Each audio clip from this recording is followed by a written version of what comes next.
Yo, what's going on, people? Welcome to the vlog. So currently in training for my next fight, which is on the 23rd of November in Birmingham, fighting on the next Battle Arena show. If you do want to get involved and get any tickets, please get at me and message me. But I thought I'd kick off today's video talking about what I've been using recently to up my recovery. For a little while I've been dealing with some elbow inflammation, which I think stems from stripping some paint on the wall. If you remember a fair few vlogs ago now, I was outside and yeah, I was basically having to scrape off all this paint off of one of the back garden walls, and that is a very repetitive motion basically. So I think it stemmed from that, and then slowly over time it's been getting worse. So I was looking for an alternative method to deal with that pain and kind of reduce it without just smashing through like ibuprofen, which I don't think is meant to be very good for you in large quantities. As a result, I had a look around and got in contact with these guys, Black Sheep Dispensary. I ended up meeting the guy who runs the company, and he was super well informed, answered all my questions, which is really nice, and he gave me two of these products. So he gave me an extract syringe and an oral dropper. So that's what the syringe looks like.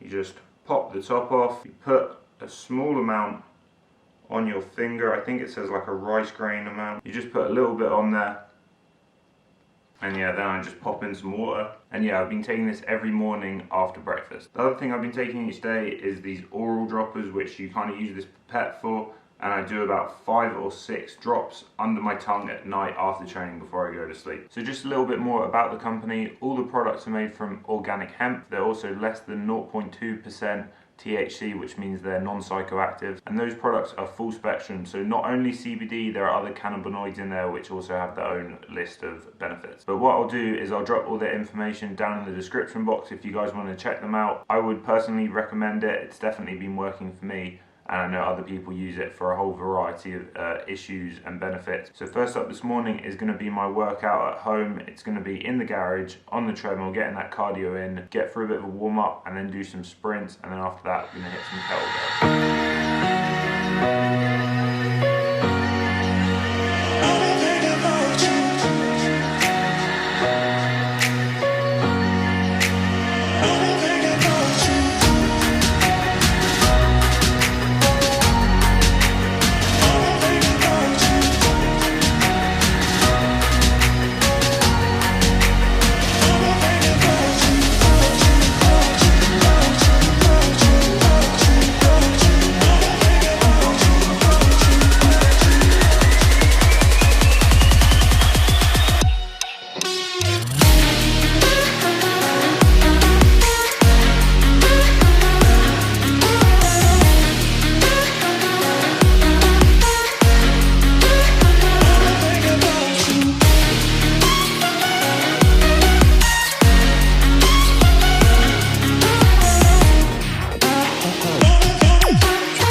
Right guys, had a good workout there, trying to bring out my inner David Goggins. The main workload was obviously the treadmill, getting in some sprints, and on the flat I did 30 seconds on, 30 seconds off at kind of the max speed on the treadmill. And then to finish off, I just did a few, I think I actually did 3, the same speed, but only 15 seconds, 45 seconds off, because I ramped up the incline. And I think as I get close to the fight, I still got 6 weeks out, I'm going to build up the volume of those. Also, as you saw, I did a variety of exercises at the end, and then I didn't bother showing some of the stretching I did, and now I'm going to have a quick foam roll before lunch.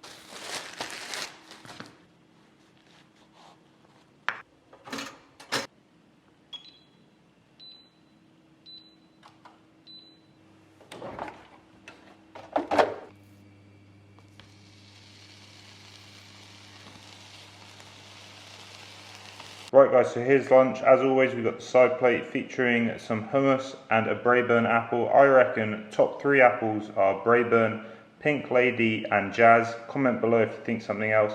Then on the side we got one of these salt and vinegar oven baked Walker's crisps, which are pretty good. There's only like 3 grams of fat or just over in there. And then as the main, we got this glorious turkey bacon and egg bagel, 3 pieces of turkey bacon and then 1 egg. And what I like to do is mix up that yolk a bit so it's not all just white egg. Right, so it's a bit later on, the time has just gone to having a quick snack. Picked up a pack of these Belvita biscuit type things. I think this is like chia seeds and cranberries. These are good, but a bit dry. I thought I'd do the Q&A now. So thank you to anyone that commented any questions. Always enjoy talking anything MMA. Also currently situated in the office with this nice spinny chair. Okay, so let's get into this. First question is, explain how your journey to IMAF was. So this was fairly straightforward. At the time, the Team UK was under the UK MMAF, so like the United Kingdom MMA Federation. I think now it's split up. There's like Team Wales, Team England. Basically, all you had to do was register. So you have to like pay to be a part of the association, and then you sign up to the trial online, and then you show up to that, train with everyone there, and they put you into weight categories. So they test you across all the various categories of martial arts: wrestling, cage wrestling, groundwork, striking, and yeah, you just kind of work within your groups. They score you based on all those set areas, and then they pick 2 guys from each division if there's that many participants to then go and represent the UK. At the time, I was only 2-1, so I'd had 3 fights in total, and I was just looking for an opportunity really to test myself against like some of the best people in Europe. And I'd heard of the IMAF before. I'd seen mainly it had been World Championships. I wasn't so aware of like the other type of tournaments. They've broadened out now, so now they have like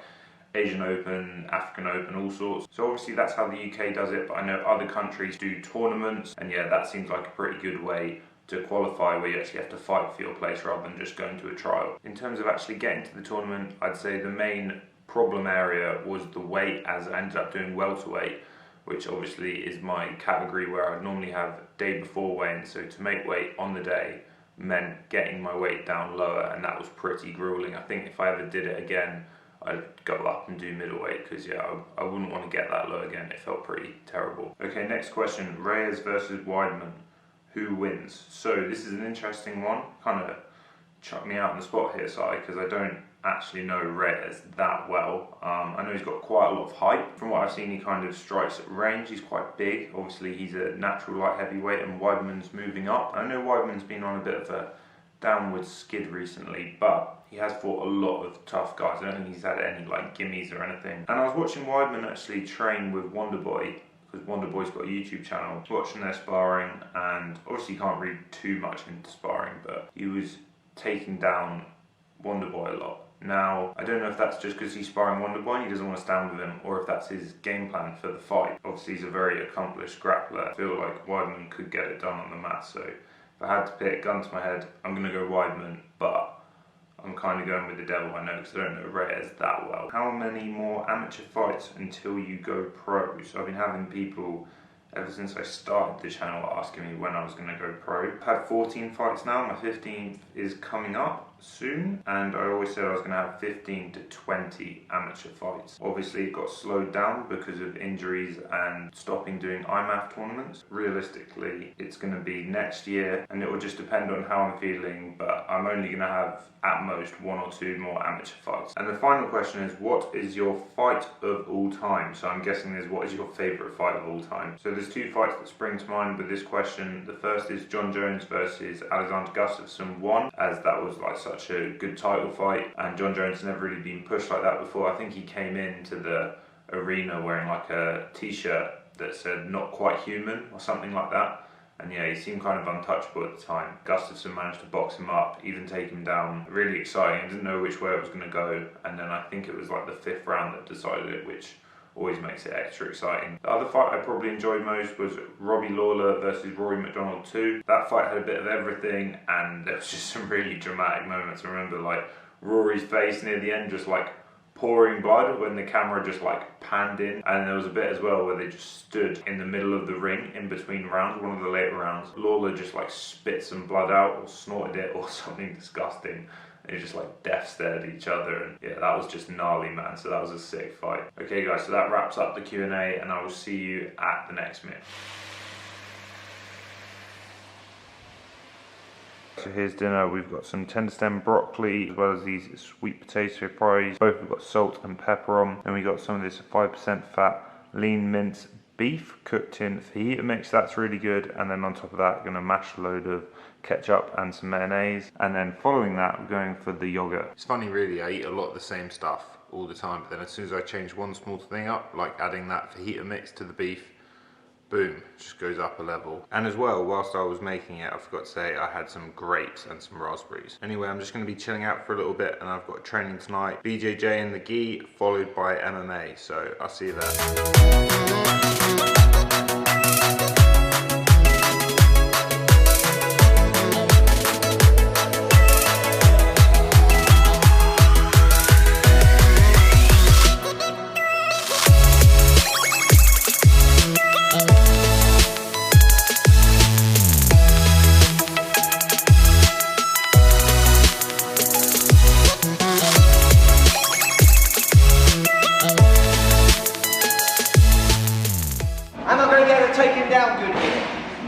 The only way I'm going to take him down here is a suplex.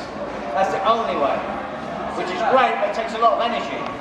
If I try to put him to his side here, I'm not going to be able to turn it. I have to be here 45 degrees through. Now when I hit the hips in, it turns it. I don't want to be around this side. Elbow.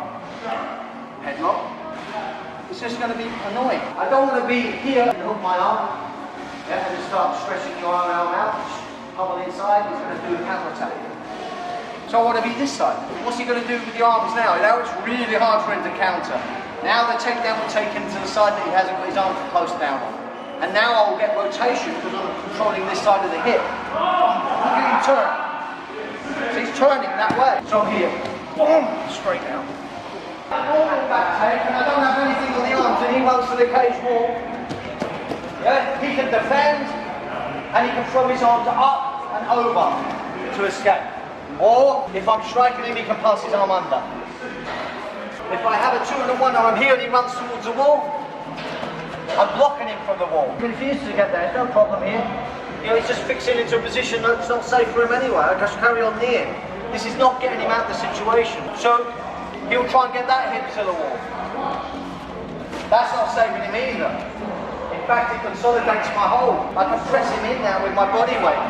If he ever goes this side, get in on his hip, fix him there, start really hammering into this guy. Wall is not a safe haven for him, only when his arms are free. Because look, I can punch fully open with this arm, because that ain't going over or under. If I let go of that arm, he goes over or under, or over. Go to turn, real hard. Pull on this. Strike him when you feel him going to move, right? He ain't going nowhere. He needs to rotate that round. Rotate, look where that elbow went. Throw the punches, he's going to block. Hold the head, throw one knee. Rotate round. Guillotine. Make sure you block the shoulder. Why? Because if I do this, he's going to reach over. He can take my back or do takedowns, either or. Get here. Try and reach over. Cannot reach over. Try and shoot a double. Can't shoot a double. Pummeling. Connect, bum, knee, calf, beat him up, boom, he goes to turn, I hold him, bring him back, look at the connection, boom,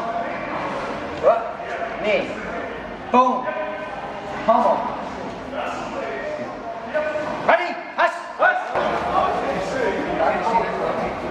So just got done with the MMA session after BJJ, just showed some of the warm-up drills from the BJJ session, didn't show any of the technique, and then I got a few rounds of rolling in as well, and then I showed one of the MMA techniques from Coach Danny, and then I couldn't film because I was doing the Shark Tank rounds, but basically you get a load of the guys who are fighting on the wall, this big old wall here, so everyone's lined up. People are sparring after class now. So 5 rounds of 5 minutes, and each minute you get a fresh person in on you, and each round, so 5 different rounds, the position changes. So first round you're on the cage defending, second round you're on the cage attacking, third round you're on your back trying to get up, fourth round you're on top trying to hold them down, ground and pound, get position, etc. And then the final round you pick a position. So I think today we were doing 1 round they're on mount, and then the next round it alternates, they're on your back, and then you just got to escape position and reset basically. So really hard but really good session. So back now, don't know if you can hear that, but it's absolutely tipping it down with rain outside. Final meal of the day is going to be a nice big bowl of shredded wheat bite size with almond milk and honey. Now I need to refill this, but I'm going to absolutely smash a load of water too. Last thing for the day, soak up some of this. But anyway guys, that's going to do it for today. Hope you all enjoyed the video. Please make sure you smash that thumbs up button. I'll see you in the next one.